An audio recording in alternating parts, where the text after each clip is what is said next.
friends, welcome back to Harsh Harshini channel. நம்ம சேனல்ல வந்து இன்னைக்கு பார்க்க போற ரெசிபி என்ன அப்படினா வாழைக்காய் ஃப்ரைங்க. இந்த பனி காலத்துல வந்து நான் நேத்தே சொல்லிருக்கேன் உங்களுக்கு நேத்தே கத்திரிக்காய் இது பண்ணும்போது காரக்கறி பண்ணும்போது சொன்னேன். கத்திரிக்காய், வாழைக்காய், உருளைக்கிழங்கு இதெல்லாம் வந்து பனி காலத்துல வந்து அதிகமா சேர்த்துக்கணும். அதிகமா சேர்த்துட்டா தான் நமக்கு வந்து உடம்புல அந்த ஹீட் வந்து ஏறும். அதுக்கோசரம் இந்த வாழைக்காய் இன்னைக்கு வந்து பண்ணுவோம் அப்படின்றதுக்கோசரம் இது பண்ணியிருக்கேன். தொண்டை கொஞ்சம் கரகரங்கிறது கோல்டு, கிளைமேட் சரியில்லாதனால கொஞ்சம் கோல்டாக இருக்குது. அதனால் கொஞ்சம் அட்ஜஸ்ட் பண்ணிக்கோங்க. வாய்ஸ் ஒரு மாதிரி தான் இருக்கும், கொஞ்சம் அட்ஜஸ்ட் பண்ணிக்கோங்க. இப்போ வந்து பார்த்தீங்க அப்படின்னா வாழைக்காய் ஃப்ரை வந்து எப்படி செய்யுதுன்னு பார்ப்போம். ரொம்ப சிம்பிளுங்க, ஆனாலும் அவ்வளோ டேஸ்ட்டாக நல்லாயிருக்கும் அந்த ஃப்ரை. அது வாழைக்காய் என்ன செய்யுதுன்னு முதல்ல பாருங்க, இது காமிக்கிறேன் உங்களுக்கு. நல்லா எண்ணெய் மட்டும், இதுக்கும் வந்து எண்ணெய் கொஞ்சம் கூட ஊற்றிக்கணுங்க. ஏன்னா வாழைக்காய் வந்து இந்த எண்ணெயிலே தான் ஃப்ரை ஆக போகுது. அதனால நல்லா அது வந்து கூட ஊற்றிக்கணும். எண்ணெய் கூட ஊற்றி எண்ணெய் கடை கொஞ்சம் ஊற்றிட்டு பாருங்க,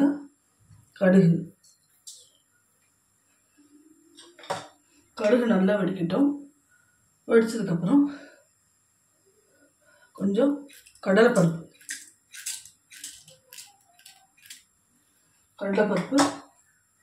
கொஞ்சம் உளுத்தம்பருப்புங்க. கடுகு, கடலைப்பருப்பு, உளுத்தம்பருப்பு மூணையும் போட்டுடணும். கடுகு நல்லா வெடிச்சதுக்கப்புறம் இந்த பருப்பு ரெண்டும் நல்லா செவக்கணுங்க. செவந்ததுக்கப்புறம் நம்ம இந்த வாழைக்காவை தூக்கி அதில் போட போகிறோம். அதுவும் பார்க்கலாம் நம்ம.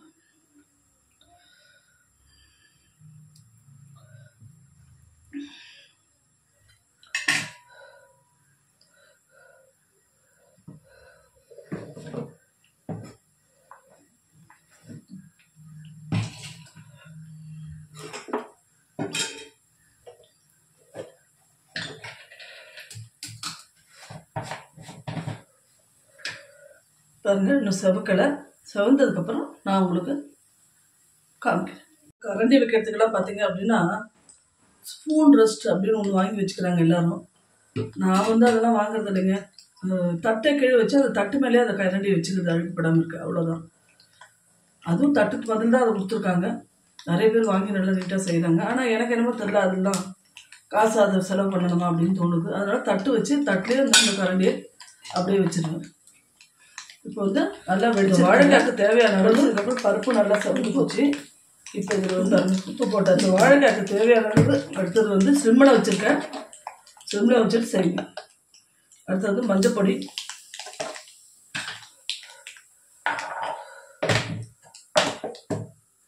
கொஞ்சம் சாம்பார் பொடி. நான் தான் எல்லாத்துக்குமே வந்து பார்த்தீங்கன்னா சாம்பார் பொடி தான் யூஸ் பண்ணுவேன். ஏன்னா அதிலே மல்லிப்பொடி நம்ம எல்லாமே கலந்துருக்கோம் மசாலா ஐட்டம்னா. அதனால் சாம்பார் பொடி நல்லா 1 ஸ்பூனுங்க. ஏன்னா 3 வாழைக்காய் எடுத்திருக்கேன் நான்.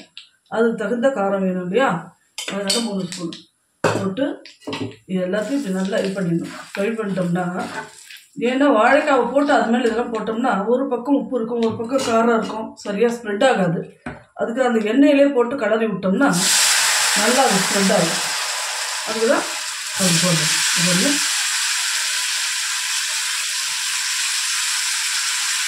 அதுக்கு மேலே இதுக்கு மேலே எல்லாம் போட்டோம். இந்த வாழைக்காய் போட்டுட்டும் போடலாம், தப்பு இல்லை. நான் அதுக்கு மேலே போட்டோம்னா ஒரு பக்கம் வந்து இதாக இருக்கும், ஒரு பக்கம் வந்து உப்பு காரம்லாம் படிஞ்சிருக்கும், ஒரு பக்கம் படியாமல் இருக்கும். அதுக்கோசரம் அந்த இது வேண்டான்ட்டு ஈவனாக இருக்குமே அப்படின்றதுக்கோசரம் இந்த எண்ணெயிலே போட்டுருக்கு. எண்ணெயிலே போட்டு வாழைக்காவையும் போட்டு நல்லா பரட்டணும்.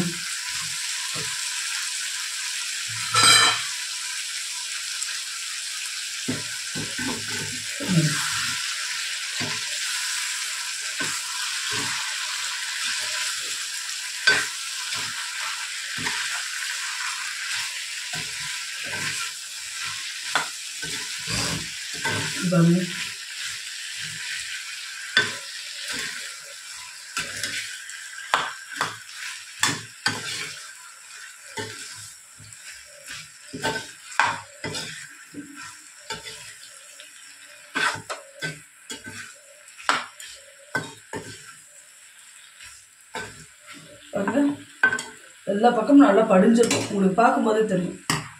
இதெல்லாம் ஒரு டிப்ஸுங்க, ஈஸியாக வேலை முடியும் நமக்கு. சொன்னால் இப்படி செய்யறதுங்க. செஞ்சுட்டு ஒரு ஸ்லிம்மிலே வச்சு ஒரு 10 நிமிஷம் மூடிடலாம். மூடி போட்டு மூடிடலாம். அது பிறகு நம்ம எப்படி இருக்குன்றதை பார்க்கலாம்.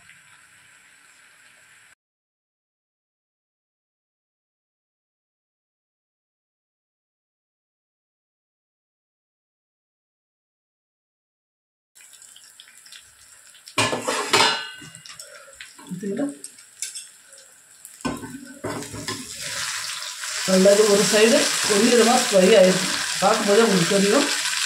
ஒரு பக்கம் பார்த்திங்கன்னா நல்லா பொன்னிறமாக இருக்கும். அதேமாதிரி கிளறி விட்டுட்டு இன்னும் ஒரு 5 நிமிஷம் விடணும்.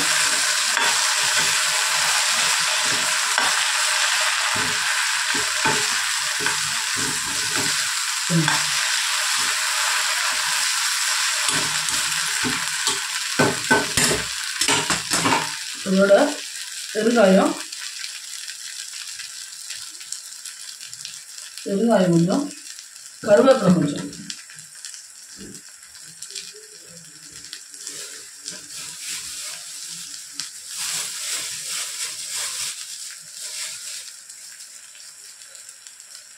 கொஞ்சம்,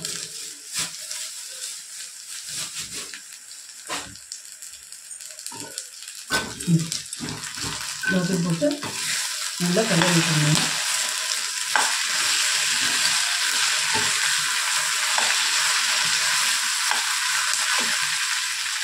கலரி விட்டு இன்னொரு 5 நிமிஷம் மூடினோம்னா ரெடி ஆகிடும். வாழைக்காய் ஃப்ரை ரெடியானவுடனே பார்க்கலாம். பாருங்க, நல்லா கிறிஸ்பியாக அப்படி இது பண்ணுங்க. வாழைக்காய் ஃப்ரை வந்து ரெடி ஆகிடுச்சு. நமக்கு ரொம்ப சூப்பராக இருக்குங்க. ரொம்ப கிறிஸ்பியாக நல்லாயிருக்கும். வாழைக்காய் பொரி ரொம்ப சூப்பராக ரெடி ஆகிடுச்சு. காமிக்கணும் வாங்க. வாழைக்காய் பொரியல் ரெடி ஆகிடுச்சு. நல்லா கிறிஸ்பியாக சூப்பராக இருக்குங்க. டேஸ்ட் பண்ணியும் பார்த்துட்டோம். உப்பு காரம் எல்லாமே கரெக்டாக இருக்குது. தயிர் சாதத்துக்கு, சாம்பார் சாதத்துக்கு, குட் ரசம்னு ஒன்று வைப்போம், அதுக்கு எல்லாத்துக்குமே இது வந்து நல்லா வந்து காம்பினேஷன் ஆகும். சூப்பரான ரெசிபி இது. வீட்டில் அடிக்கடி வாழைக்காய் இருந்தால் டக்குன்னு ஒரு நிமிஷத்தில் செஞ்சிடலாம். நம்ம சீக்கிரம் டக்குன்னு வந்து அது நறுக்கிறது தான் ஒரு வேலையை தவிர மற்றபடி ஒன்றும் இல்லை. டக்குன்னு முடிச்சிடலாம் வேலையை. ஒரு 5 நிமிஷங்க. ஆஃபீஸ் போகிறவங்களுக்கும் ரொம்ப ஈஸியாக இருக்கும் இதை செஞ்சு அடிக்கடி எடுத்துகிட்டு போனீங்கன்னா. இந்த சீசனில் இது சாப்பிட்றது உடம்புக்கும் நல்லது. வாரத்துக்கு அப்படியே 2 நாள் 3 நாள் இது சாப்பிட்லாம் செஞ்சு. ஒரு தடவை திரும்ப ரீகேப் பார்த்துடலாம் வாங்க. ஃப்ரெண்ட்ஸ், இந்த ரெசிபி உங்கள் எல்லாருக்கும் பிடிச்சிருக்குன்னு நினைக்கிறேன். ஒரு தடவை ரீகேப் பார்த்துடலாம் நம்ம. அப்படின்னா வாழைக்காய் முதல் நல்லா தோல் சீவி பொடி பொடியாக நறுக்கி தண்ணியில் போட்டுடணும். இல்லைன்னா கருத்து போய்டும் வாழைக்காய். அதனால் தண்ணியில் போட்டு வச்சுட்டு அதுக்கப்புறம் பார்த்திங்க அப்படின்னா ஒரு இழுப்பு சட்டியில் கடுகு, உளுத்தம்பருப்பு, கடலைப்பருப்பு 3 போடணும். கடுகு வெடித்ததுக்கப்புறம் கடலைப்பருப்பையும் உளுத்தம்பருப்பையும் போட்டு அது செவந்ததுக்கப்புறம் நம்ம வந்து மிளகாத்தூள் 1 ஸ்பூனு, அடுத்து வந்து மஞ்சள்தூள், உப்பு, இது 3 போட்டுக்கணும். உங்கள் வீட்டு காரத்துக்கு தகுந்த மாதிரி நீங்கள் போட்டுக்கலாம். போட்டுட்டு நல்லா வந்து ஒரு பரட்டு இதை அடுப்பில் ஸ்லிம்மில் வச்சுட்டே தான் செய்யணும் இந்த ரெசிபி ஃபுல்லாகவே. அடுத்தது பார்த்திங்க அப்படின்னா வாழைக்காவை நறுக்கி வச்சுருந்த வாழைக்காவை அதில் போட்டு ஒரு கிளறி அப்படியே மூடிடணுங்க. மூடிட்டிங்கன்னா 2 தடவை 2 திருப்பி மூடினீங்கன்னா ஒரு 10 நிமிஷத்தில் ரெடி ஆகிடும். ரொம்ப சூப்பரான ரெசிபி இது. செஞ்சு பாருங்கள். இந்த வீடியோ எல்லாருக்கும் பிடிச்சிருக்குன்னு நான் நம்புகிறேன். லைக் பண்ணுங்கள், ஷேர் பண்ணுங்கள், சப்ஸ்கிரைப் பண்ணுங்கள். நன்றி, வணக்கம். நாளைக்கு வேறொரு வீடியோவில் உங்களை நான் சந்திக்கிறேன். பை.